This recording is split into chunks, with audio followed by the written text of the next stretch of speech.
বন্ধুরা, আপনার ফোনে কি অটো অ্যাপ আপডেট অন করা আছে?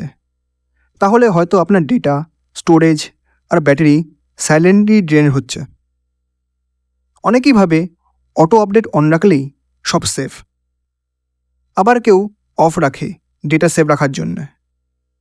আজকে এই ভিডিওতে আমি আপনাকে ক্লিয়ার করে বুঝিয়ে দেব। অটো আপডেট অন রাখার কিছু বড় সুবিধাও রয়েছে, যেমন আপনার অ্যাপস সবসময় আপডেটেড থাকে, সিকিউরিটি ভালনারেবিলিটিস ফিক্স হয়, নতুন ফিচার্স অটোমেটিক্যালি পেয়ে যাবেন। বিশেষ করে যারা রেগুলার ওয়াইফাই ইউজ করেন তাদের জন্য এটা ইউজফুল। কিন্তু সমস্যা এখানেই, মোবাইল ডেটা হঠাৎ করে শেষ হয়ে যেতে পারে, ব্যাকগ্রাউন্ডে আপডেট হয়ে ফোন স্লো হয়ে যেতে পারে, আর স্টোরেজ দ্রুত ফুল হয়ে যেতে পারে। অনেক সময় আপনি না জানেই অ্যাপস আপডেট হতে থাকে। তাহলে বেস্ট সেটিংসটা কি?